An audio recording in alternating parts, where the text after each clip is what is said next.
Although the Mets have interest in Trevor Bauer, there is no guarantee that they are going to sign him. The Mets have constantly been looking at other starting pitchers. Just today, a report came out that the Mets are one of the 3 teams with significant interest in Rich Hill. So in this video, we're going to look at the other starting pitcher options that are not Trevor Bauer that the Mets have had interest in and look at what they could bring to this team. Because when you look at the starting rotation, it's good, but it isn't exactly Braves, Padres, Dodgers level.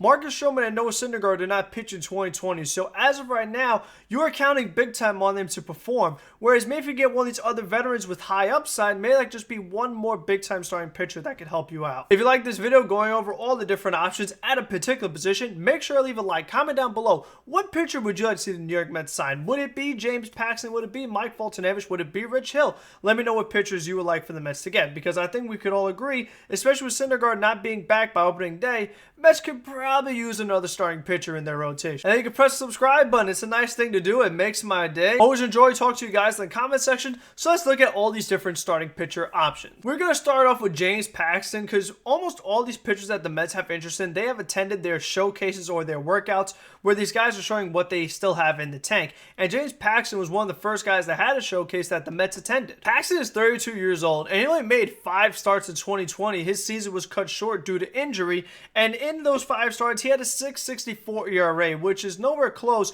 to his career ERA of 3.58. So James Paxton's a guy that lately has not been quite as good, is coming off of an injury, so there would be some risk, but Paxton has been a good pitcher in his career, and he's a left-hander, so he definitely could help out this Mets rotation. Next guy on here is Mike Foltynewicz, who is 29 years old. He only made 1 start with the Braves in 2020, and it was not a good start, so the Braves DFA'd him.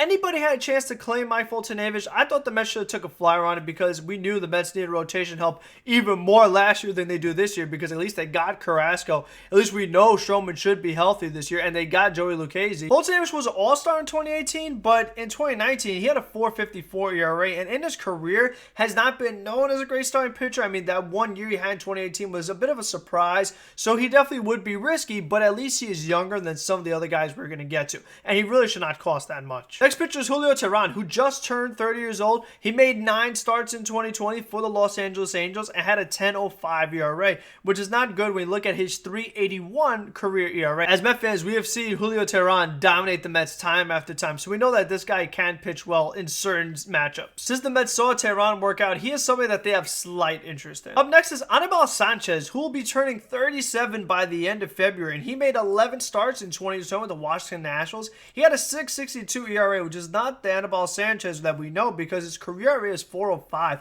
And in 2019, he was a pretty big part of why the Nationals were able to win the World Series, because after Scherzer and Strasburg and Corbin, Annabelle Sanchez was a nice number 4 pitcher and pitched really well in the playoffs for the Nationals. His workout was around the same time as Julio Teheran, and the Mets saw both. Annabelle Sanchez would not be a bad number 5 pitcher. At least take a flyer on, because again, at his age, really should not cost you much. The next guy on here is Jake Arrieta, who will be turning 35 in March. He made 9 starts for the Philadelphia Phillies, and he had a 5.08 ERA. For his career, he has a 3.76 ERA, but ever since he was an all-star in 2016, he had a really good in 2015. He's just been on a downwards trend. Ever since then, each year, his ERA is going up, up, and up. And if he's a guy that's having some injury problems, and he just had a showcase very recently that the Mets saw, he's a guy that he's just not on a positive trend, so he would not be my first choice. Next guy on here is Rich Hill, who I talked about earlier. The Mets have interest in him. Right now, the 3 teams looking at Rich Hill are the Mets, the Rays, and the Brewers. Rich Hill will be 41 in March, so he's really getting up there in age, but he made 8 starts for the Twins and had a 3.03 ERA. His 3.03 ERA is better than his 3.79 ERA for his career. And Rich Hill, the past couple years, he's been good. And Rich Hill was healthy.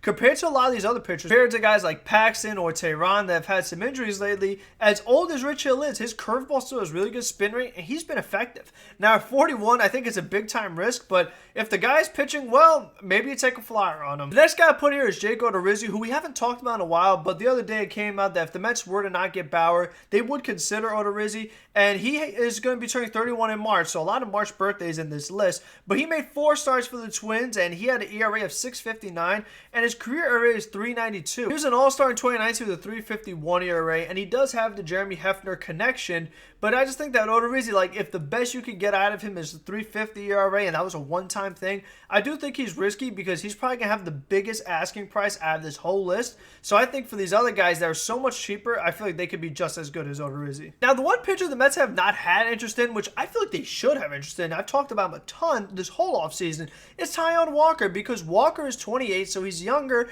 than all these other pitchers on this list, and he had made 11 starts between Seattle and Toronto and had a 2.70 ERA, which is better than his career 3.84 ERA. Now, we talked about how Walker may be healthier than some of these older guys, but Walker's big problem for his career has been his health. Walker has had multiple injuries throughout the course of his career, so he's just a guy that still possesses a lot of upside. At least he's coming off of a healthy season, and it's something that the Mets should really be looking at, because if you're looking at all these other pitchers, you might as well look at Tyron Walker. You should look at Walker because a lot of these pitchers, their best years are definitely behind them. Meanwhile, we might not have seen the best of Tyron Walker yet. If he could stay healthy and really be able to put it together, he definitely could put up some good numbers. And the last guy I put on this list is Gio Gonzalez, because he has said that he would like to be a Met. He does have good career success at Citi Field. He's 35 years old. He made 4 starts, but appeared in 12 games for the White Sox. He had a 4.83 ERA. His career ERA is 3.70. He did well in 2019, so it wasn't that long ago that Gio Gonzalez was pitching well. He was really good in 2018. So, I mean, he's another guy you probably could get for really cheap. He could be another guy that battles with Joey Lucchesi for that number 5 spot until Noah Syndergaard comes back. There are a lot of starting pitchers that are off the board, so this is really all the Mets have left. Now, these are the guys that really stand out to me at all. That I feel like they have just a little bit of upside that could be pretty good pitchers if they are healthy. So again, let me know what you guys think. Tomorrow night at 6 o'clock, there will be a live stream between myself, Mets Fans Only, Jolly Olive, Starkrave Sports, 5 Point Vids, Robbie Hyde, Tony Metro, iTalk Studios, Baseball Hut, Mets Fan from YouTube. I mean, we're going to have 10 people total, including myself, in a live stream tomorrow at 6 o'clock on Mets Fans Only channel. So that's definitely going to be very exciting. Hopefully you guys tune in for that to hear us talk about the Mets and baseball in general. And until the next one, be safe, be smart, be healthy, and let's go Mets.